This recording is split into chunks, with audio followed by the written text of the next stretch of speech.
Entrevistas com Jamir Andrade. Olá, muito boa noite. Começa agora pela TV Noroeste, Canal 5, mais um programa Entrevistas com Jamir Andrade. Seja bem-vindo ao programa de hoje. O nosso entrevistado tem 55 anos de idade, é morador em Brasília, casado, pai de 2 filhos, professor e palestrante. Aliás, trabalhos aí já divulgados no Brasil inteiro, um professor renomado no nosso país. Tem 14 livros publicados e mais de 60 videoaulas gravados. Ministra palestras sobre leitura dinâmica e fórmulas de memorização. Muito boa noite, professor Expedito Rocha de Oliveira. Seja bem-vindo ao programa. Boa noite, Jamir. Boa noite a todos os espectadores. Estamos aqui para falar um pouco sobre esse nosso trabalho. Professor, o senhor veio a João Pinheiro a convite da Escola Cenecista ministrar um curso sobre leitura dinâmica para os alunos do primeiro e segundo anos, respectivamente. O que é palestra do senhor? Que tipo de trabalho, na verdade, que o senhor faz, que o senhor ministra dentro dessa palestra leitura dinâmica? Na verdade, nós selecionamos dezenas de exercícios que mostram como a pessoa deve ler, ou seja, percorrer com os olhos o que está escrito, pronunciando ou não as palavras, porém entendendo o que elas dizem. Quer dizer, o ato de ler é isto. Só que sempre aprendemos de uma forma que foi inicialmente soletrando, depois silabando e por último palavreando. E às vezes a pessoa não continua melhorando a sua performance na velocidade e no volume de leituras. Isso vai fazendo com que ela não crie o hábito de ler. Porque aquele que consegue continuar a ler, ele cria o hábito da leitura e quer sempre ler mais. E quem lê muito, quem sempre está lendo, tende a entender melhor e a aprender muito mais. Então, isso só é criado através do hábito de ler, que não é fácil e não é simples. Professor, o objetivo principal da Escola Cenecista é preparar os seus alunos, principalmente para as provas do Enem. O senhor ministrou aulas aqui, aliás, essa palestra na sexta-feira e também no sábado. Diante do resultado final, o senhor acredita que esses alunos estarão melhor preparados para o Enem? Eles sairão à frente em detrimento aos alunos que não participaram dessa palestra do senhor? Tem uma vantagem, eles terão uma grande vantagem de terem tido e aprendido e sabendo como usar as ferramentas, os exercícios que nós falamos, são dezenas de exercícios em que nós mostramos direitinho como se devem fazer, onde o olhar deve ser dirigido para as palavras e quando a gente lê, como imaginar, depois como entender e registrar isso na memória, para depois ocorrer a lembrança. E como esses alunos vão ficar com esse material de modo digital, assim poderão utilizar e acessar a hora que quiser. Quanto mais eles utilizarem essas ferramentas, mais aptos se tornarão e, consequentemente, serão fortes concorrentes. E, como eu disse a eles, deles mesmos, cada dia ser melhor do que ele mesmo. A melhor maneira de eu ser um forte concorrente é eu me superar a cada dia. Então eu aprendo hoje isso, amanhã eu vou aprender mais. E a ferramenta que eles possuem agora é preciosíssima. Por quê? Porque quando aprendemos a ler corretamente, e com os exercícios aumentamos a velocidade, a gente começa a ter vontade de ler. Por quê? Porque se eu gasto pouco tempo para ler muita coisa, eu sempre quererei utilizar o meu tempo o máximo que puder para ler. E vou aumentando o volume. E quanto mais eu ler, mais vou querer ler. Porque eu vou aprender mais. E aprendendo mais, eu me lembrarei melhor. E se a gente gosta do que se lembra, eu quererei sempre aprender. Então a nossa intenção com a proposta da escola foi esta, de preparar esses alunos ao ponto de eles sentirem prazer e vontade em aprender. Pronto. Daqui a pouco nós vamos estar falando sobre essa memorização, sobre as táticas de memorização. Mas antes eu gostaria de falar com o senhor sobre leitura. Qual é a maneira correta de se ler?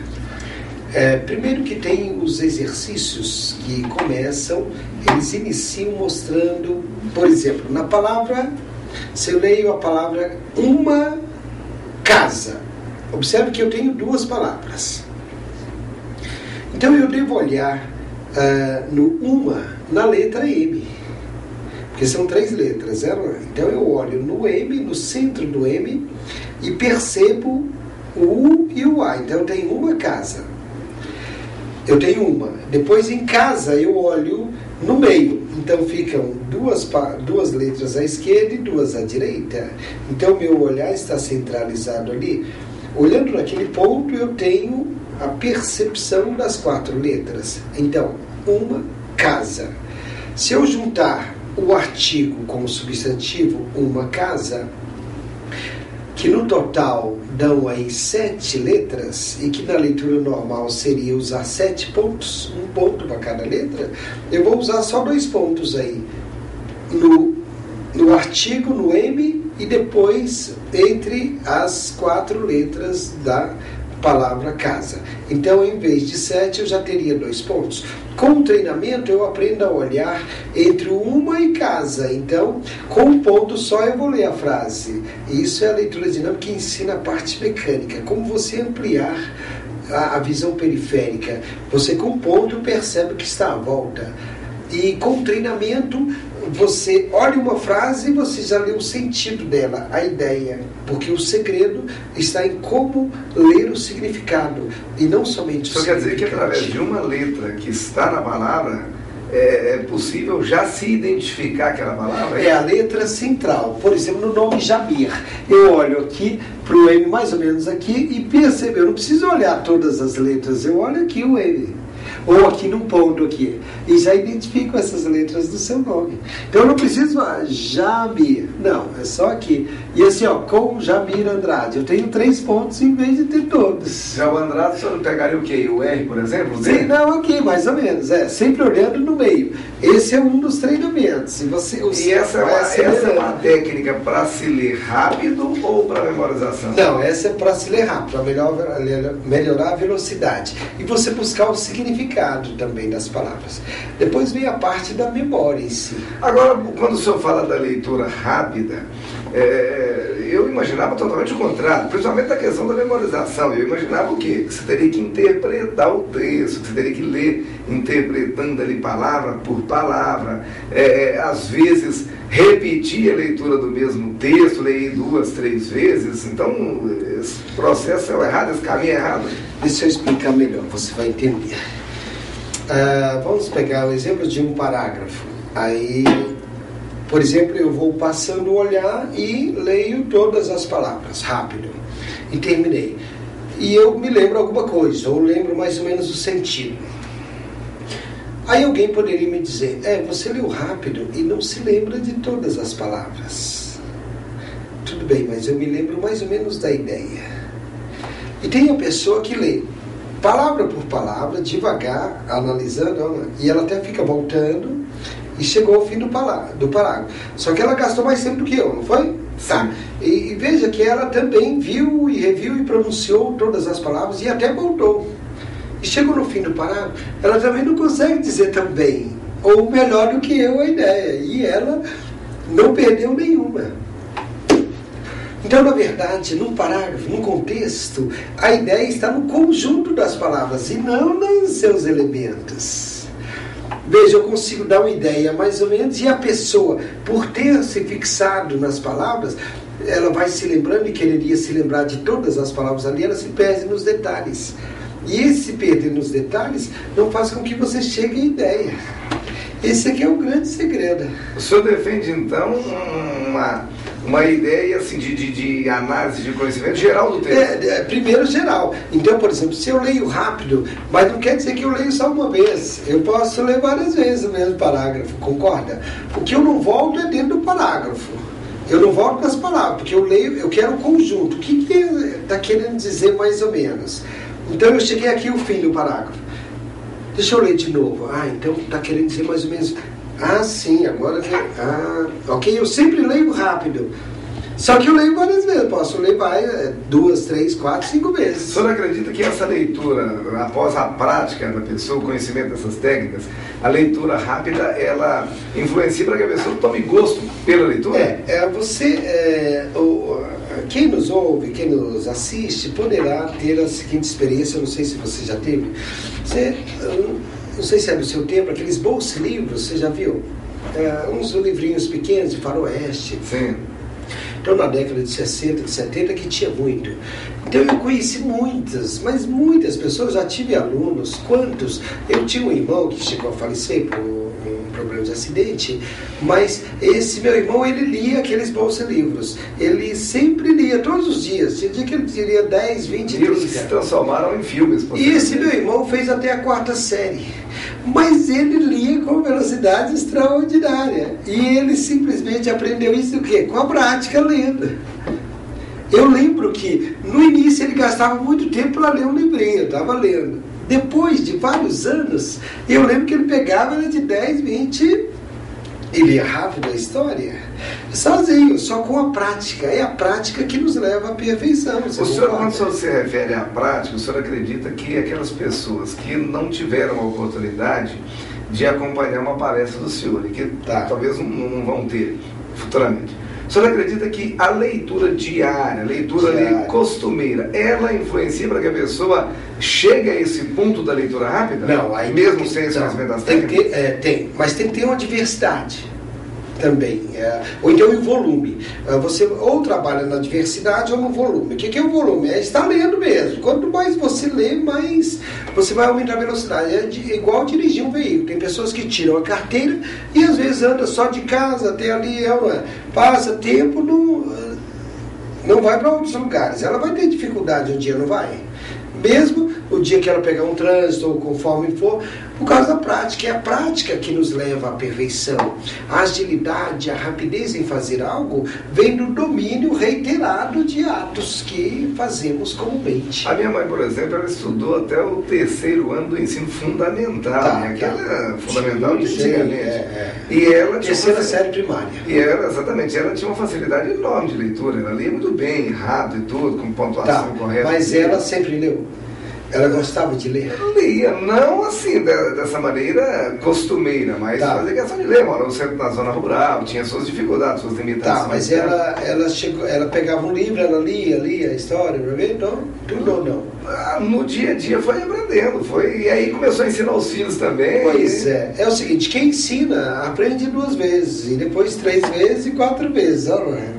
Quem ensina aprende mais. Então, e quem ensina se obriga a aprender mais do que aquele a quem tem que ensinar. Ou seja, a dica então é ler muito. É o hábito que forma realmente a pessoa. E o que a gente passa, que são esses exercícios, principalmente para os jovens, mas não só para os jovens, quantos adultos quereriam criar o hábito de leitura, né? Justamente alguns exercícios para abreviar essa velocidade, e lendo mais rápido, a pessoa lê mais. E lendo mais, ela fica com o próprio incentivo para ler. Professor, tem um horário correto, certo, para a pessoa ler ou não? Tem gente que fala, ler após a refeição não é bom, ler de manhã é melhor para valorizar, ler à tarde é bom para relaxar, à noite é bom para dormir. Então isso influencia alguma coisa? Não tem hora para isso. Você criar o hábito em que caiu alguma coisa, você está lendo. É criar o hábito, e esse hábito vai desenvolver uma vontade natural. Com a vontade você estimula. Então essa questão, leitura após a refeição não é bom, leitura à noite ela atrapalha dormir, tira o sono, você falam que é o contrário, então o horário não influencia. Não influencia. O seguinte, é a vontade, é o que você vai ler, o que se propôs a fazer. Comece assim, eu vou ler alguma coisa todos os dias, vou criar um hábito. Não precisa marcar a hora, não, porque às vezes, a não ser que a pessoa tenha uma coisa bem regular, um horário sempre, ela pode sistematizar que eu vou separar 10 minutos para ler só isso aqui. E comece a criar o hábito, vai lendo, e hoje dá para ler mais. Mas sempre aumentando, não é ler aquela quantidade sempre, não. É sempre aumentando um pouco mais, é o único jeito. E como escolher o tema a ser lido? Aí depende, é muito relativo, por mais que a gente tenda a fixar, né? É igual na escola, a gente fala para os alunos, gente, esse livro, esse romance aqui, quem quereria ler? Quem gosta de português, de literatura? Mas eu queria, né? Mas aquele aluno que não gosta de português, odeia literatura, a questão dele é matemática, ele gosta de matemática, eu não quero ler esse livro. Não é assim? Isso depende do gosto. Não tem como, a pessoa que vai ter que identificar aquilo que lhe apraz. Agora, o senhor falou anteriormente da diversidade, e eu não sei se o senhor quis dizer, se referir a essa diversidade, se é da quantidade de temas. E aí eu a quantidade de temas. E aí eu pergunto para o senhor, qualquer tema, qualquer leitura faz bem a pessoa? Qualquer leitura, você não perde nada em ler. Se você tiver uma enciclopédia em casa, ou então hoje, com o Google, a Wikipédia, você pode começar a ler qualquer coisa. Vá lendo, vá tendo a curiosidade. João Pinheiro, vamos ver o que diz. E assim você vai lendo ali, isso não me importa. Não, mas eu quero ler. Mesmo que não interessa, não sei para que eu vou saber isso. Não, eu vou ler. Não custa nada, não é? E ninguém sabe tudo o suficiente para não aprender mais nada. Então eu vou ler sobre Belo Horizonte. Belo Horizonte, a cidade de Minas, aí depois passou a se chamar Belo Horizonte, em 1901, e vou lendo mais ali. Para que eu vou aprender isso? Não quero saber não, eu quero saber agora. Não é? Então... Professor, e eu vou tocar num tema que eu acho que é extremamente importante, que é sobre a postura da pessoa ao fazer qualquer tipo de leitura. Eu, por exemplo, eu tinha uma mania terrível. Qualquer coisa que eu pegasse para ler, eu tinha mania, eu já sentava, logo eu já ia me escorando, daqui a pouco eu estava deitado no sofá, na cama, e aí, 2 minutos de leitura, eu estava roncando. Comecei a mudar esse hábito, comecei a me posicionar, sentado de uma maneira correta ali para fazer a leitura e comecei a conseguir ler mais. Então, essa postura física da pessoa na hora da leitura, ela é importante ou não? Ler deitado, ler em pé, ler caminhando, ler dentro do carro? Depende do hábito. Eu conheço pessoas que só leem deitado. Eu conheço há muitos anos. Mas são raros esses casos. Tem outras que só conseguem ler por muito tempo se estiverem sentados em algum lugar bem cômodo e com a cadeira, concorda? Ali com a mesa direitinho e tal. Tem outros que se tiver alguma coisa na mesa vai atrapalhar. Você tem que se identificar. E a questão da postura ela é séria. Porque você tem que ver o seguinte, se você não tem o hábito de ler deitado e quando começa a dar sono, não é o melhor lugar. Se você vai, se senta a uma mesa, ali em frente à mesa para ler, e começa também a dar sono, distrair demais, a postura, você tem que mudar de lugar. Experimente ler em pé.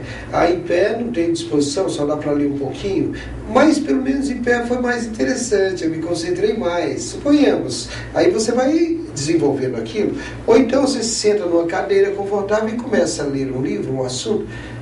Aí você vai mais longe para se distrair, então é melhor aqui do que lá na mesa. E assim você mesmo vai criando o hábito. Professor, e a pessoa tem que se preparar para fazer uma leitura? Por exemplo, o cara vai jogar bola, tem que fazer um aquecimento preliminar, né? E para ler? Pois é, como é um trabalho mais mental, o preparo vem da curiosidade. A questão, você vai a uma livraria, a uma banca de jornal, você olha ali, você entrou lá na banca, você vai, olha, vê um título, de repente você lê alguma coisa. Rapaz, isso aqui é interessante. Veja que aquele livro, aquela revista chamou a sua atenção, não foi? E despertou a sua curiosidade. Engraçado, isso aqui eu acho que deve ser legal. Vê, quando chama a atenção e desperta a curiosidade, meu amigo, ali é o melhor momento. Não existe melhor momento. Porque aí, às vezes, o que acontece? A pessoa compra, põe no pacote, sai, vai fazer outra coisa. Se ela deixar morrer essa curiosidade, você entendeu?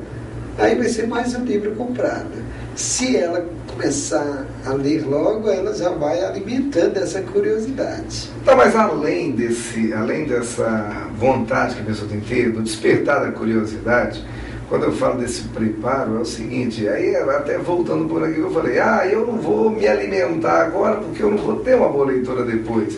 Ou então, eu vou aqui fechar os olhos, vou contar de 1 a 10 aqui, para eu preparar a minha mente, para eu começar a ler determinado texto. E isso funciona? Tem que se ter essa preparação preliminar ou não? É porque eu sempre defendi que, como todos nós somos extremamente diferentes, vivemos em mundos diferentes, não dá. O que dá certo para mim pode dar mais ou menos para você, mas não exatamente como dá para mim, é ou não é?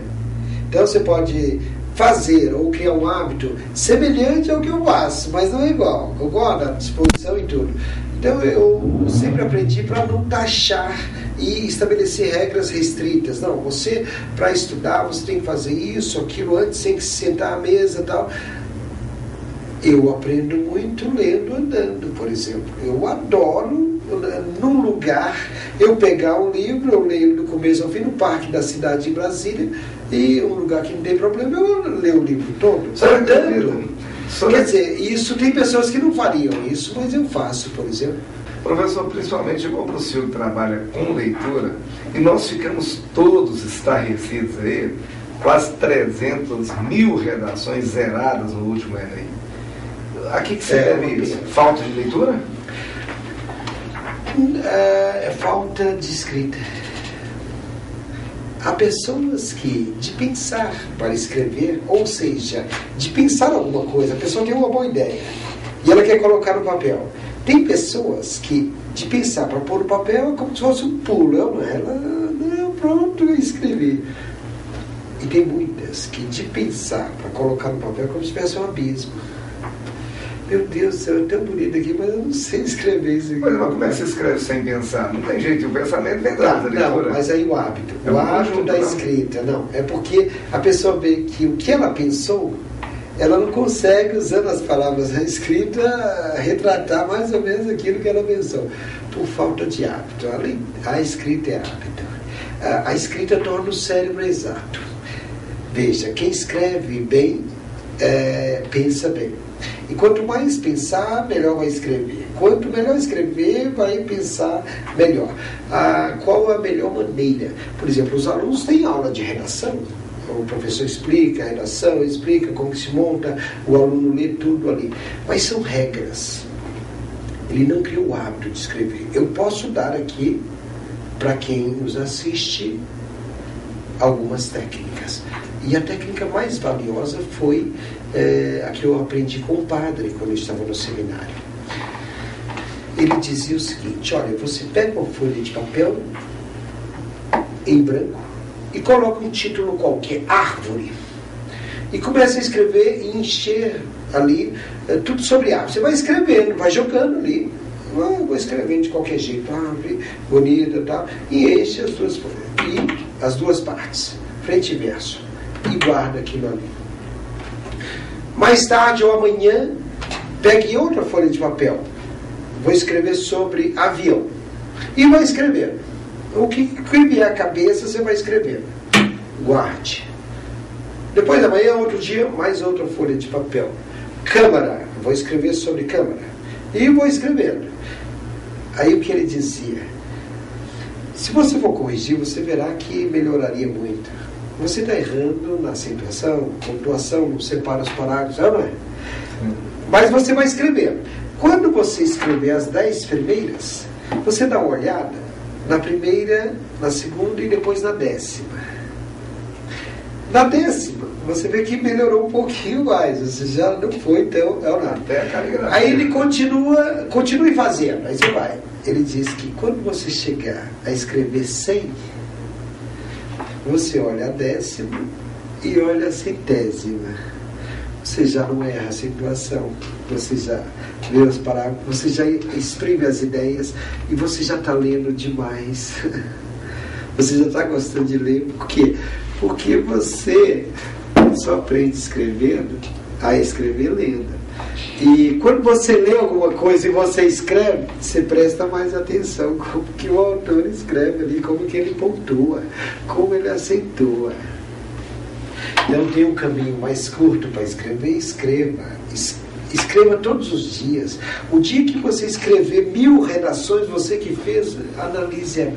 E é mais difícil, então, pelo que eu percebi, escrever do que ler? Muito mais. A escrita é uma coisa muito difícil. E o senhor acredita? E a escrita puxa a leitura. É exatamente o que eu disse. A escrita é uma boa leitura. Pronto. Você pode deixar. Quem escreve bem, pode deixar que ele lê. Professor, vamos agora falar então da memória, de como se memorizar aquilo que se lê. Que, aliás, eu, acompanhando parte lá da palestra do senhor, eu pude perceber que quando o senhor falava nessa questão da memorização, os olhinhos dos alunos, eles brilhavam, né? Sim. Eles prestavam atenção, o silêncio era total. Tá. E aí eu pergunto para o senhor, como é que se memoriza aquilo que se lê? Qual é o grande segredo? Qual é a grande técnica? Vivenciação simbólica. Ora, o que é a vivenciação simbólica? É a imaginação. É o que a gente imagina. Vamos supor aqui, suponhamos que eu esteja lendo alguma coisa aqui. Olha só, eu vou ler e você vai tentar fazer uma vivenciação. Eu estou em Brasília, dirigindo um carro e decido ir à Universidade de Brasília. Então, percorrendo a pista, eu vejo que tem um acidente, ou parece ser um acidente. Tem uma bicicleta e um rapaz junto a esta bicicleta. Observe, nesse caso aqui, como tem substantivos concretos, e eu estou descrevendo, é fácil você imaginar, você concorda? Então, bem, as palavras aqui nós vamos fazer o quê? Imaginar, não estava? Eu já estava vendo o cara acidentado, né? Esse aqui é a memorização. Eu tenho que visualizar, eu tenho que criar alguma coisa para que o que eu leia, eu esteja imaginando. Se o autor ali está dando exemplo, ele dá uma figura, ou então ele conta um caso, fica mais simples para eu entender o que ele está dizendo, concorda? Professor, nós vamos para o nosso quadro do bate-bola antes de encerrar, um quadro que a gente faz aqui, perguntas objetivas e respostas da mesma forma. Vamos lá? Vamos. O senhor já se esbarrou alguma vez em algum texto? O senhor está lendo? Sim. Por quê? Porque eu vi que até onde eu estava lendo, estava começando a ficar interessante. No início não era. E estava tão interessante que eu queria saber a base daquilo. Aí eu decidi voltar para continuar a leitura e ler até o fim. Eu falei, agora sim. Que tipo de leitura o senhor mais gosta de fazer? Principalmente a parte de história, de biografias, de pessoas e até de romances mesmo. Como ocorreu aquela história, aquela novela, aquele romance. A leitura, ela cura as pessoas? Se a pessoa localizar aquilo que lê e que ela adora e gosta, aí será uma terapia. Qual é o escritor brasileiro que o senhor não teria na sua biblioteca ou que o senhor tiraria da sua mesa e não gostaria de ler? Olha, na verdade eu não poderia julgar assim, porque eu tenho 36 anos que trabalho com isso. E eu acabei, dependendo dos lugares, das pessoas que eu ia trabalhar, eu tinha que ler e tomar conhecimento para falar sobre aquele assunto para ela, porque ela me pediu para ensinar aquilo. Então, de todas as áreas do conhecimento, eu já li alguma coisa, só que tem aqueles assuntos que eu não voltaria a ler, porque o que eu li é suficiente, eu não encaixaram bem no que eu quero, e eu não poderia dizer isso. E qual é o maior, o melhor, o mais qualificado escritor brasileiro, na opinião do senhor? Bem, na minha opinião, pelo que eu já li, que foi o que eu mais li, é Machado de Assis. O senhor acredita que tanto as redes sociais quanto a televisão, no sentido principalmente dos alunos, tem muitos alunos nos vendo nesse momento, é benéfico ou atrapalha? Se a pessoa usar e conseguir usar a tecnologia como auxílio, seja na sua profissão, na sua formação, olha, não teria ferramenta melhor. Não existe ferramenta mais rica hoje do que esses meios de limite, né? Aí que está essa questão do equilíbrio, em que entraria como limitar isto que um profissional poderia especificar melhor. O que a pessoa tem que fazer para ter acesso ao seu trabalho? Tem um site, Professor Expedito. Meu Expedito é com S. Então, professorexpedito.com.br. A pessoa acessando o site poderá ter acesso às entrevistas que a gente já fez na TV, no Jô Soares, em alguns lugares onde expusemos o nosso trabalho. E também vai conhecer as obras que publicamos, embora a gente não, já estão todas esgotadas, a gente está preparando os e-books para fazer digital e não mais em livro. E tem as videoaulas. E tem também um treinamento em que a pessoa ela adquire ali um ingresso para um treinamento de memorizar textos, e nesse treinamento a gente vai colocar mais de 100 videoaulas para a pessoa treinar a sua memória dentro do conhecimento. Queria agradecer muito por estar no nosso programa, muito obrigado. Sei que o senhor se esforçou para isso, portanto, usando aí do seu horário de almoço para vir aqui nos atender. Muito obrigado, foi extremamente positivo. Sucesso, e está feito o convite aí para quando o senhor publicar aí novos trabalhos, enviar para a gente aqui, ou se estiver passando aqui por perto, vir aqui no nosso programa novamente para fazer o lançamento. Muito bem. Muito bem, muito obrigado. Eu sou goiano, mas eu sempre gostei muito dos mineiros. Eu tenho cunhados mineiros lá em Brasília. Eu tenho muitíssimos amigos aqui de Minas. É a comida, o lugar, as pessoas. Eu sempre gostei muito de Minas Gerais, principalmente que eu li toda a história de Tiradentes e Minas Gerais no período colonial, né? Ali, e também Paracatu, que eu também li toda a história, Paracatu, que sempre foi muito importante, assim, pela extensão do município, que isso aqui, essa Mojão Pinheiro, né, e tudo pertencia ao Paracatu.